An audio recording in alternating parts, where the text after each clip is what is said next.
Prezados irmãos e prezadas irmãs, estamos diante de mais uma lição da Escola Bíblica Dominical da Igreja Evangélica Congregacional do Largo do Tanque.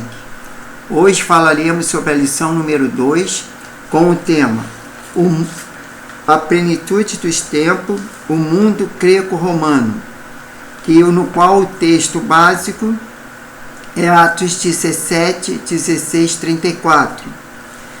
Eu gostaria de ler com os irmãos esse texto, e lá em Atos, 17, do 16 até o 34. Então, vamos lá. Enquanto Paulo o esperava em Atenas, o seu espírito se revoltava em si mesmo, vendo a cidade tão entregue à idolatria. De sorte que se discutia na sinagoga com os judeus e os gregos, devotos, e todos os dias na praça com os que apresentavam. Alguns dos filósofos epicureus e estoicos contendiam com ele. Uns diziam: que quer dizer este paroleiro? Outros parece que é pregador de deuses estranhos. Diziam isso porque Paulo lhe anunciava Jesus e a ressurreição. E tomando-o, o levaram ao Areópago, dizendo: podemos nos saber que a nova doutrina é uma que essa que falas. Coisas estranhas nos trazem aos ouvidos, e queremos saber o que vem ser isto. Ora, todos os atenienses e estrangeiros resistentes de nenhuma outra coisa e ocupavam senão de dizer e ouvir a última novidade. Entanto, Paulo, ao meio do Areópago, disse, só para abrir uma brecha, esse Areópago é um local que eles se reuniam para discutir, para abordar sobre religião e tal. Então levaram Paulo até lá, para falar do Deus verdadeiro, no qual Paulo conhecia e queria que eles soubessem o nosso Deus, que é o Deus verdadeiro, porque eles eram muito idólatras, eles adoravam muitas outras imagens e tal. E disse: homens atenienses, em tudo vejo que sois muito religiosos, pois passando eu, vendo os vossos santuários, achei também o altar em que estava escrito: ao Deus desconhecido. Ora, esse que vós honrais sem conhecer, é que eu vos anuncio. E o Deus que fez o mundo e tudo que nele há, senão ele Senhor dos céus e da terra, não habita em templo feito por mão de homens, nem tampouco é servido por mão de homens, como que necessitando de alguma coisa. Por ele mesmo é quem dá todas as vidas e a respiração a todas as coisas. Deus só fez todas as nações dos homens para habitarem sobre toda a face da terra, determinando-lhe o tempo, já dantes ordenados e os limites da sua habitação. Deus fez isso para que buscassem e talvez, tuteando, ou pudessem achar ainda que não está longe de cada um de nós, pois nele vivemos e nós movemos e existimos. Como também alguns de vós, poetas, disseram, somos também sua geração.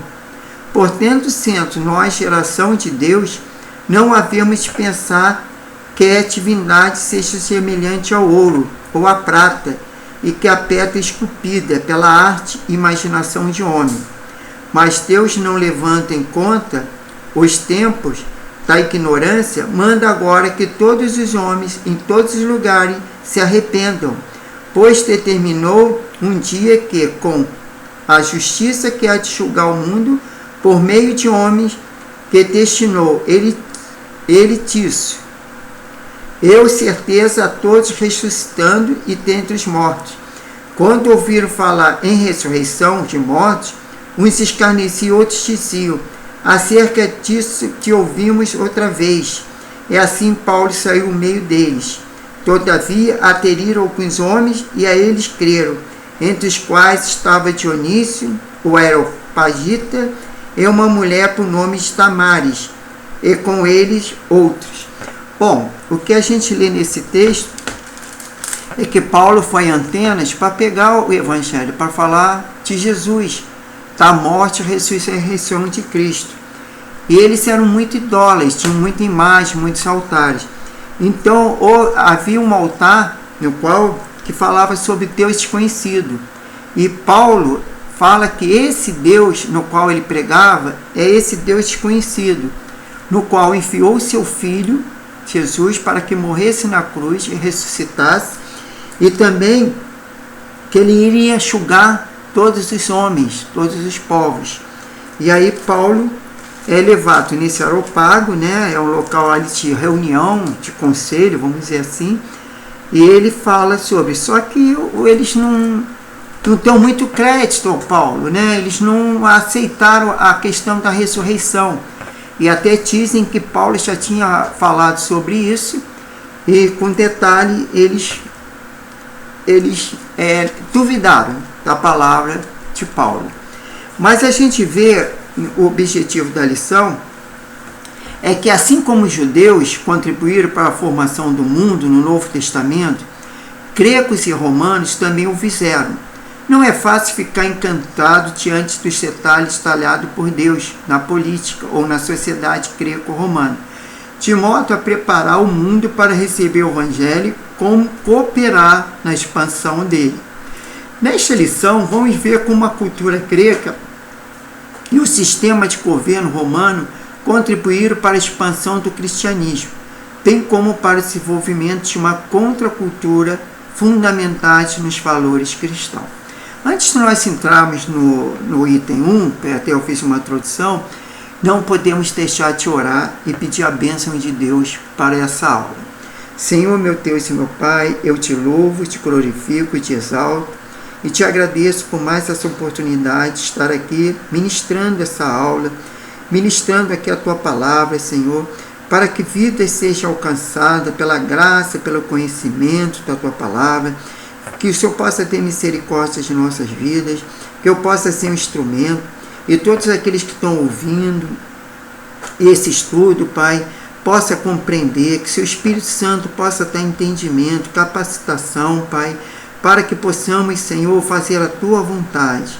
Faça isso em nome do Senhor Jesus, é que nós pedimos. Amém.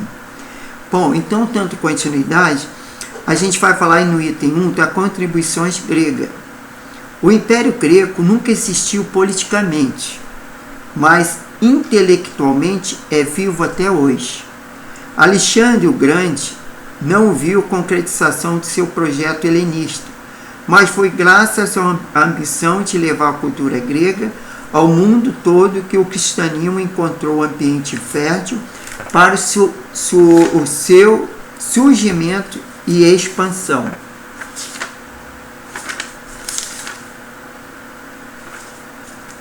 Bom, então a gente vai entrar aqui no item ponto 1 sobre o helenismo.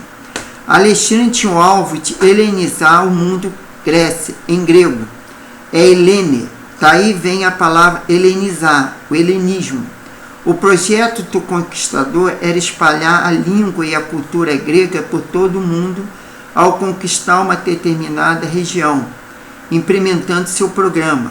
Morreu antes de conseguir, mas seus sucessores, especialmente o Ptolomeus, perseveraram o projeto e o colocaram em execução, espalhando a cultura grega no Egito e na Ásia, influenciado de tal forma o Império Romano do Ocidente, e que em nossa sociedade encontramos raízes de nossos pensamentos, cultura e sociedade naqueles dias.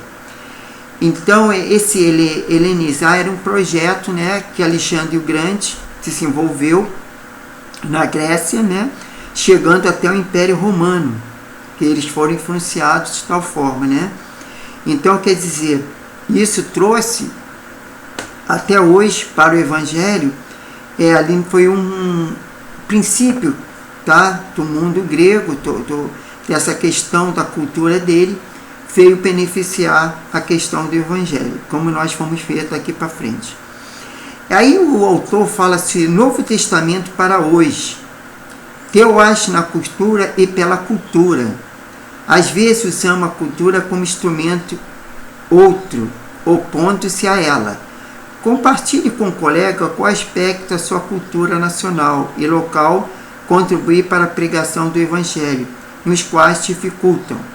Lembra-se que Paulo nos ensinou: fiz-me fraco com os fracos, e com o fim de carregar os fracos, fiz tudo para com os todos, a fim de todos os modos salvar algum. Isso está lá em 1 Coríntios 9, 22. Bom, o que a gente pode falar nessa questão aqui, que Paulo fala: fiz fraco com os fracos e forte com os fortes? É o seguinte, muitas vezes o missionário, o evangelista, ele tem que adaptar-se à cultura daqueles que eles estão evangelizando, daqueles que eles estão pregando a palavra. Por exemplo, se você vai pregar para pessoas adultas, você tem que arrumar um método, tá? Que tipo, vamos dizer assim, uma cultura, um método que o adolescente, o jovem, eles entendam. E ali eles, na cultura, naquilo que eles entendem, né, eles podem assimilar aquilo que você está falando, usando de repente algumas coisas da cultura deles, do modo de vida deles, para que eles possam até entender e compreender melhor. Quando você fala com os índios, é uma outra cultura. O índio tem uma cultura deles. Então, muitas vezes, se você for um missionário em uma aldeia, você vai ter que procurar adaptar-se à cultura deles. Por exemplo, os índios, eles têm aquela método de dança. Então, se você for na questão, numa tribo evangelizar, e se de repente eles começarem aquela dança que eles fazem, ficam caminhando, rodando, né? E eles ficam, às vezes, cantando aqui tudo, mesmo que você evangelize alguns e que você traga os louvores a Deus e que eles venham aprender, muitas vezes eles vão usar esse louvor, né, para, dentro da cultura dele, dessas danças, e louvar.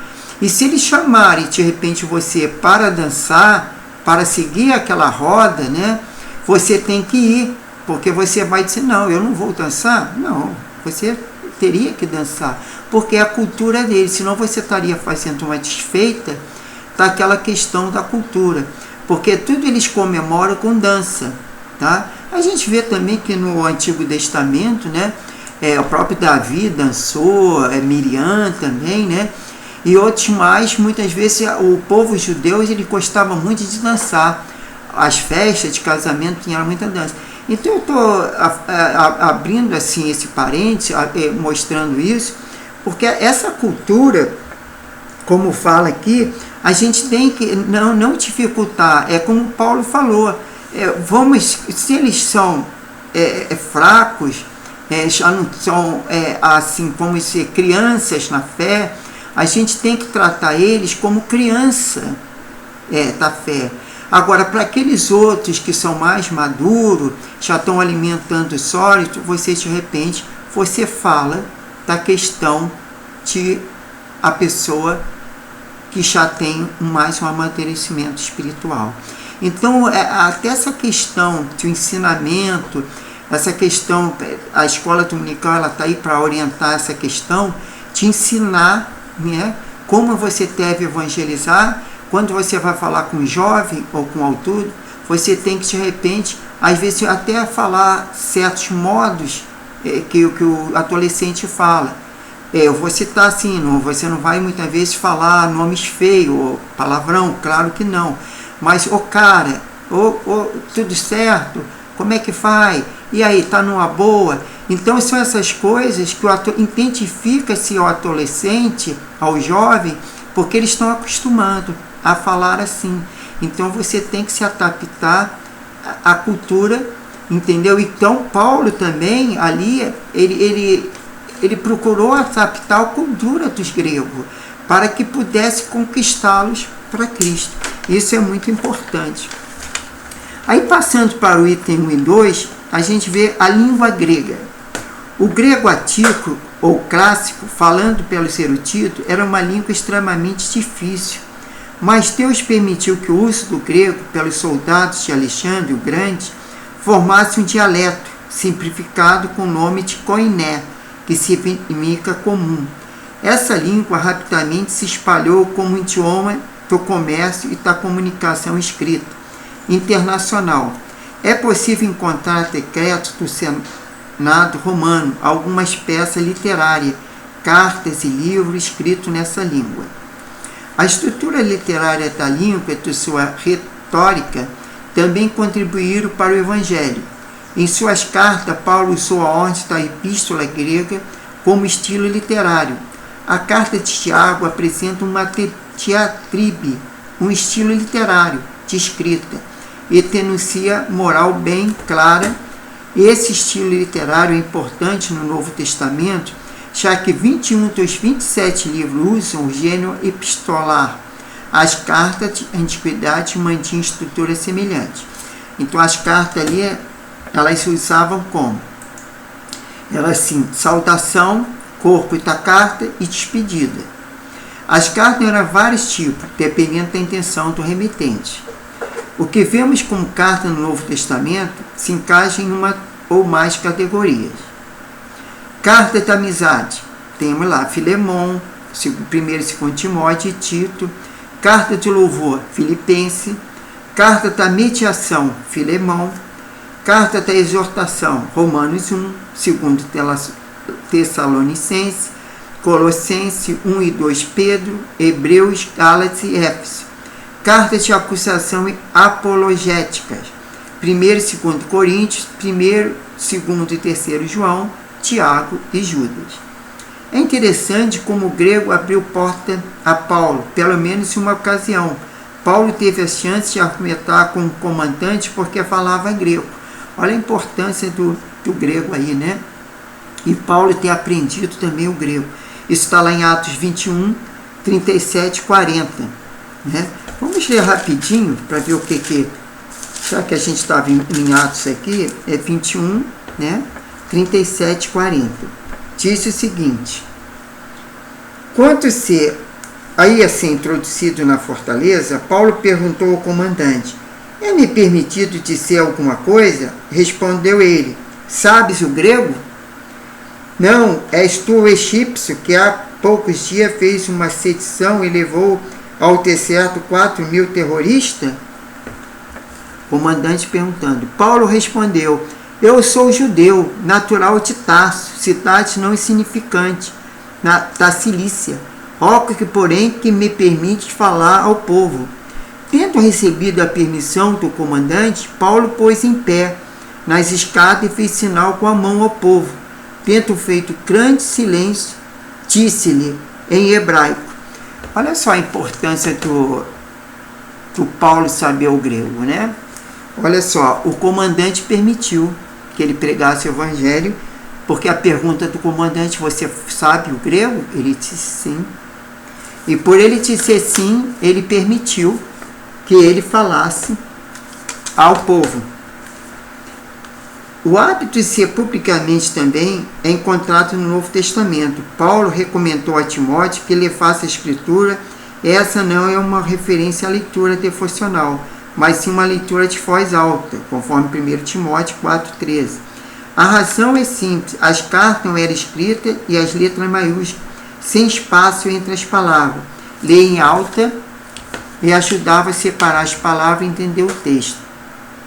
É que naquela época, aliás, quando a Bíblia foi escrita, tá, ela não tinha separação por capítulo e versículo.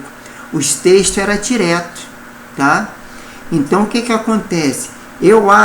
Aí na lição aparece depois, agora eu vou ler com os irmãos aqui, mas acontece que era direto, não tinha assim capítulos. Parece que só foi acontecer no século 13 e 14 depois de Cristo. Mas naquela época o texto era direto e parece que não tinha nem separação das palavras.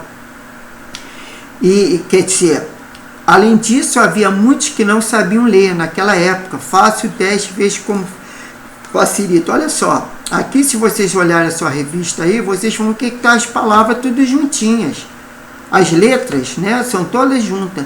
Mas assim, a gente vê aqui, se der, como eu já conheço a palavra, né, aí o que está escrito na frase, aí fica mais fácil.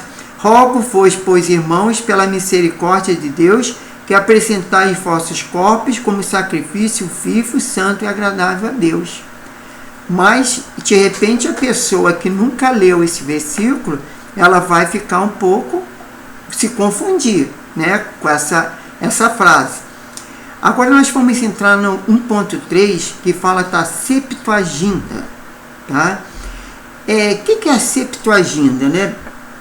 É outra herança muito importante do helenismo. Foi a Septuaginta, geralmente simbolizada pela sigla LXX, que é o número 70, é o algarismo romano. Uma lenda diz que o rei Ptolomeu II pediu aos 72 sábios judeus que traduzisse o Torá para o grego, a fim de incluí-la na famosa biblioteca da Alexandria. Eles foram mantidos em salas separadas, mas produziram versões autênticas do texto. Joséfo diz que o Pentateuco foi traduzido no século III a.C., mas o restante foi feito ao longo do tempo. Essa foi a versão do Antigo Testamento, usada pelos escritores do Novo Testamento. A maior parte das citações vem além da versão, por isso, em algumas delas, encontramos pequenas alterações. Tá?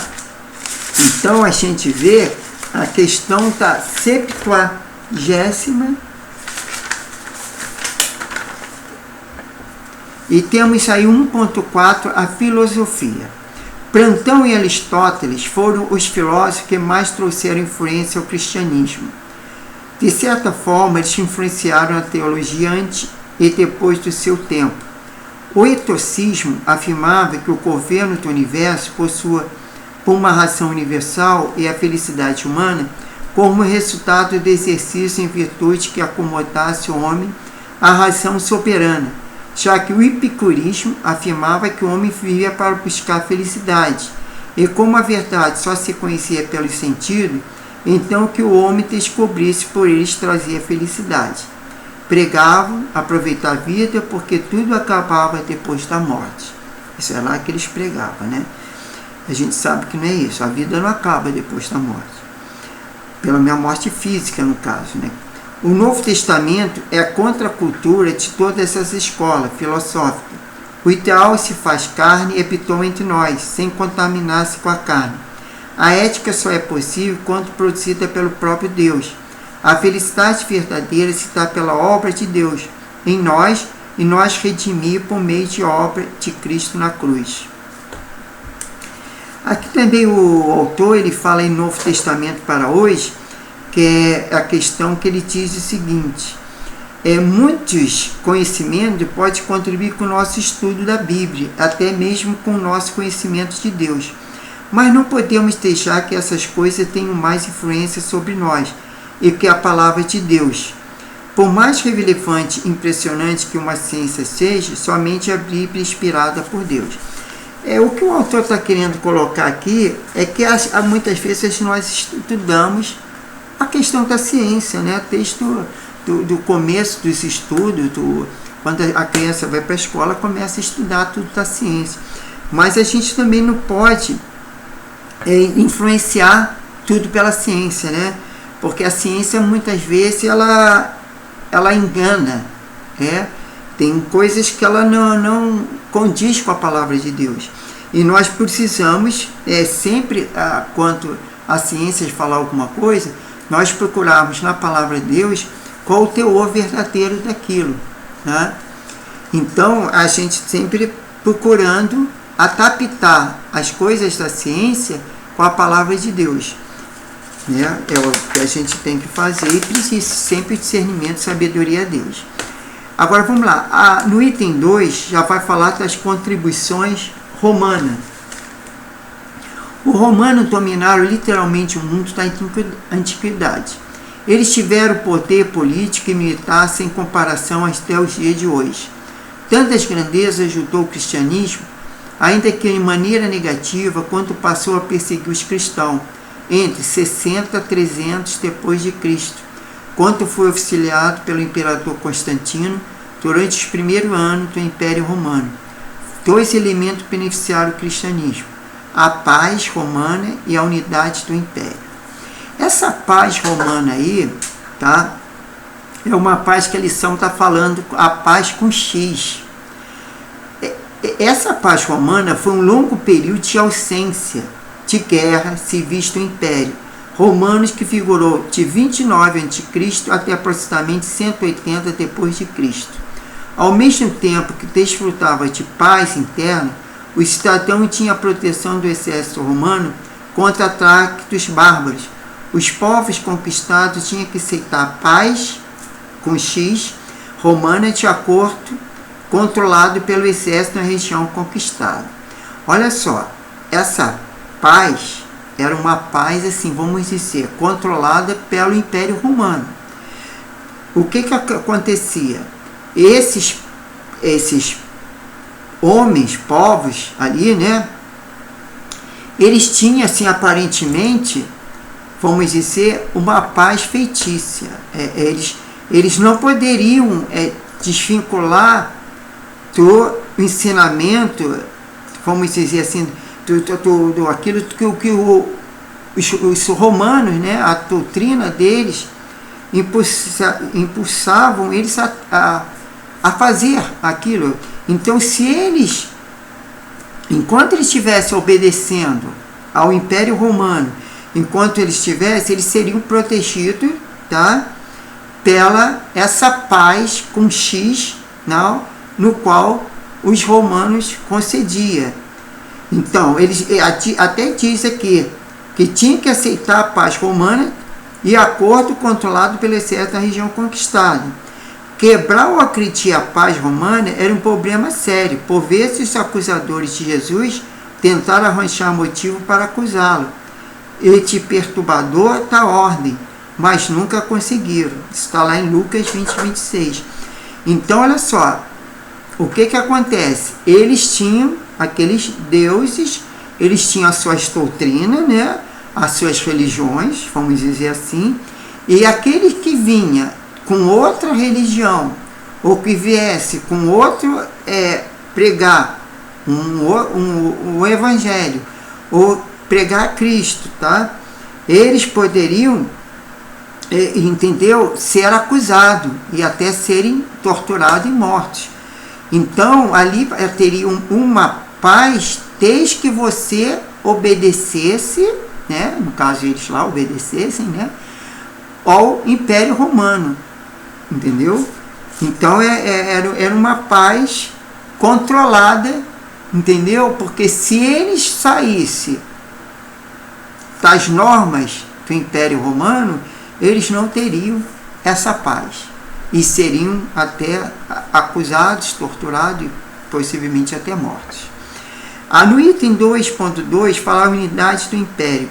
O romano tinha uma grande malha viária, estradas pavimentadas.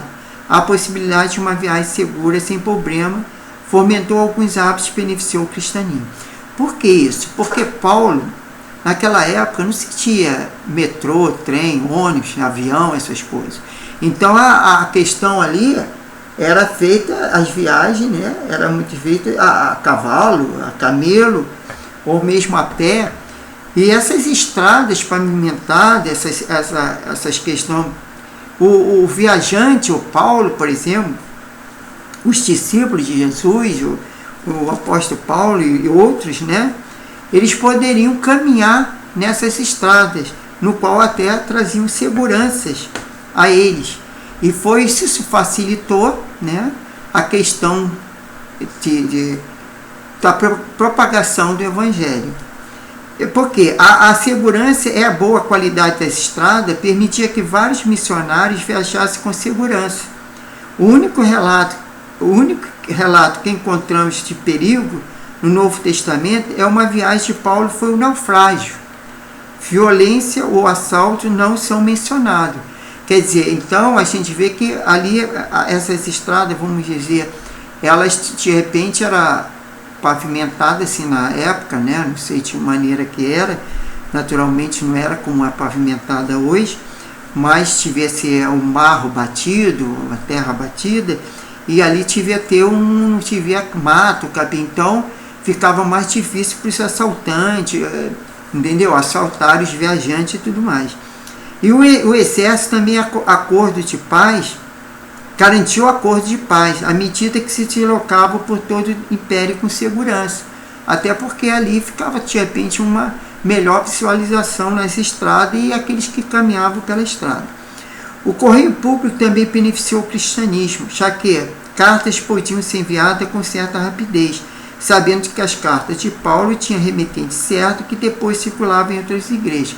Quer dizer, o Paulo escrevia muitas cartas, ele escreveu até cartas na prisão, e o que acontece? Essas cartas chegavam com mais facilidade, porque havia um meio de correio naquela época, ali no Império, em Roma. O comércio também foi facilitado pela essa estrada. Imagine quanto podia evangelizar e se evangelizar numa cidade com mercado e rota comercial como Corinto.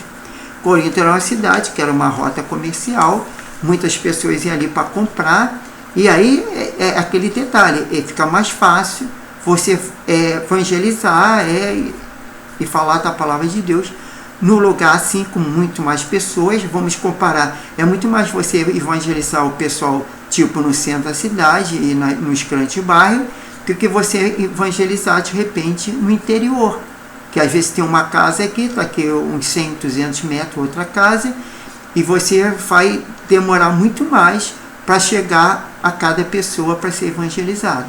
E assim não, com você tendo um comércio, muita gente circulando, tem mais possibilidades de você evangelizar e as pessoas ouvirem a palavra de Deus. Isso foi uma coisa que facilitou muito o cristianismo. Aí diz aqui, de novo, o autor fala do Novo Testamento para hoje, quando ele fala: Paulo, como fazedor de tenda, aproveitou todos esses fomentos de comércio romano para se colocar no mercado, lugar onde certamente haveria muita gente para ouvir a pregação do Evangelho, conforme lá em Atos 18, 1, 4. Considere a possibilidade de Deus chamar-te você para exercer sua profissão em outra cultura, em lugares nos quais Cristo não é conhecido, para que você possa ganhar pessoas com seu testemunho, tá? Então ele fala que você pode exercer sua profissão em outras culturas, em lugares nos quais Cristo não é conhecido, tá?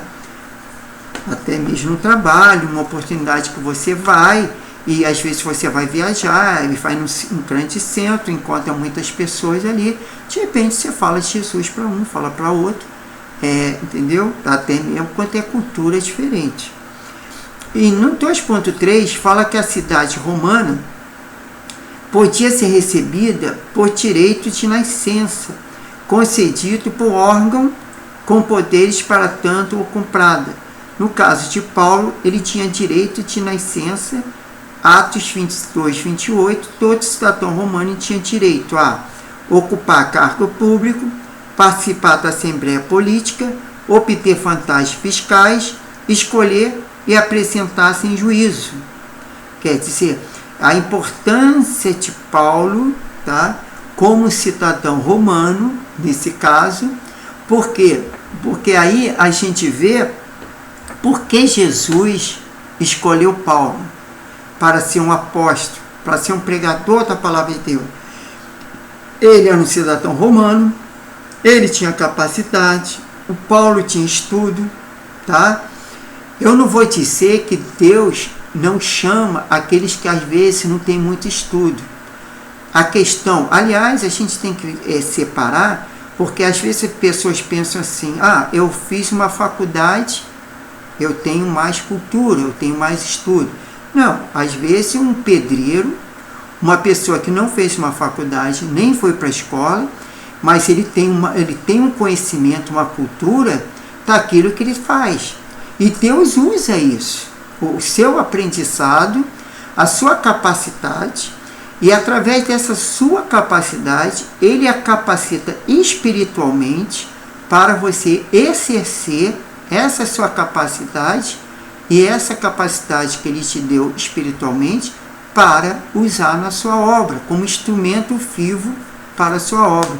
Então, vê a importância de Paulo, porque ele tinha essa oportunidade, vamos dizer assim, esse meio e condições, vamos comparar assim, é a mesma coisa, você de repente, você trabalha assim no órgão público, ou você tem um conhecimento que você tem capacidade de chegar até o governador, até o presidente, você tem capacidade de conversar, evangelizar um prefeito, um senador, entendeu? Um promotor, um juiz, um desembargador. E Deus usa as pessoas, às vezes um funcionário tem um poder desse, ele usa, capacita para que ele possa evangelizar essa autoridade e chegar o evangelho até essas pessoas. Então a gente vê aí que Paulo foi beneficiado por a sua cidadania romana. Quando ia ser açoitado, foi liberto por causa da sua cidadania. Olha só, ele foi liberto, porque quando ele falou que era um cidadão romano, o comandante temeu, como diz aqui na revista, pois podia perder seu posto por amarrar um cidadão romano. Olha só, em outra ocasião, diante de acusação injusta da parte dos judeus, fale-se do direito de cidadão e apelou para César, ou seja, para que fosse julgado pelo imperador ou por um representante político romano. Tá? Então, isso é muito importante. Você não está onde está por acaso. Privilégio econômico, diplomático, sociais deve ser colocado a serviço de Deus no seu reino. Olha só o que fala lá em Filipenses 2, 12 e 13. Justamente o que eu acabei de falar. A gente não está por acaso. A gente não está por acaso, às vezes, num órgão público, num cargo de destaque, às vezes como assessor, ou então como secretário de um político, para que possamos ali ser usados por Deus para falar por esses homens. Porque muitas vezes você não tem acesso. Quem é que vai aqui, assim, vamos dizer, entre nós, que pode ter acesso ao presidente da República? Só aqueles mesmos que trabalham com ele, um segurança, entendeu? Aqueles que estão ali dentro da presidência da República, trabalhando lá no Planalto Alvorada, na sede do governo, esses podem ter acesso, mas nós, como cidadão comum, nós muitas vezes não temos. E Deus vai usar esses que estão lá, que são assessores, que trabalham lá junto ao presidente, muitas vezes para pregar o evangelho a ele, né? Para falar de Deus e tudo mais. Então nós chegamos aqui à conclusão que a expressão plenitude dos tempos, em Gálatas 4:4, não significa o período de cumprimento de todas as demais eras, mas antes o fato que o Pai enviou seu Filho no momento exato, no tempo certo, e esse tempo é o tempo de Deus. Ele enviou seu Filho nascido de mulher, e essa mulher estava no mundo e vivia no mundo. Ocupava um espaço geográfico, e duas primeiras lições dessa revista deram uma visão panorâmica do mundo do Novo Testamento. Tá? E no final da lição, ele fala aqui sobre durante a semana, né? Que deveria ler e refletir. Eu creio que muitos ouvintes aqui que estão participando, vão participar dessa escola dominical, ela não tem a revista. Então, na segunda-feira, diz que o Evangelho alcança pessoas difíceis e envolvidas em todo tipo de religião. Você crê nisso? Isso está lá em Atos 8, capítulo 8, 9 ao 13, versículo 9 ao 13. Na terça-feira, ele fala que Filipe era disponível nas mãos do Senhor para pregar o Evangelho. Você está disposto a obedecer a Deus também, que nem Filipe? Isso está lá em Atos 8, 26 a 40. E temos na quarta-feira, às vezes o governo persegue os cristãos. Você tem orado pela igreja perseguida ao redor do mundo? Isso está lá em Atos 12, 1, 8.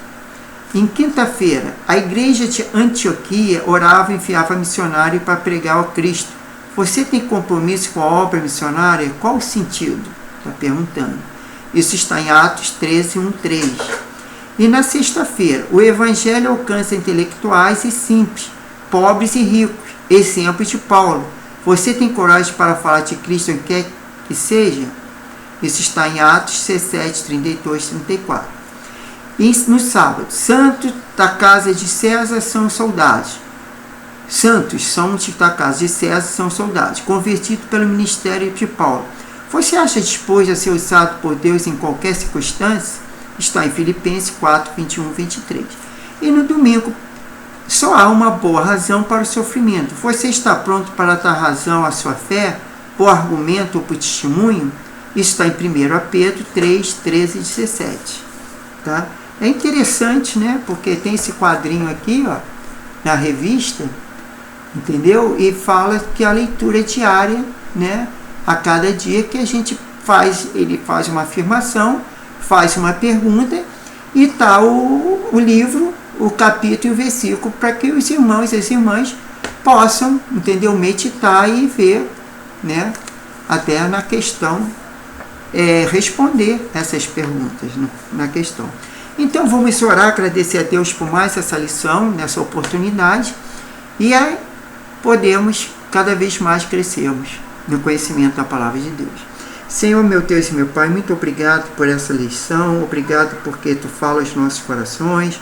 Abençoe cada pessoa que está ouvindo, Senhor, esse estudo, que elas possam ser edificadas, Pai, que a cada um de nós possamos cada vez mais sentirmos sede da Tua palavra, fome da Tua palavra, que a Tua palavra, como alimento espiritual, venha nos saciar nossa fome, venha fazermos crescer em santidade, em amor, em comunhão, venha nos edificarmos cada vez mais, para nos prepararmos para estar junto com Jesus no Teu reino, para que possamos, Senhor, sermos fiéis a Ti e sermos servos e servas, Pai. Muito obrigado por tudo e por essa oportunidade. É que nós Te agradecemos em nome do Senhor Jesus. Amém. Irmão, então, até a próxima lição, a lição de número 3, que fala a introdução ao Novo Testamento. Até a próxima.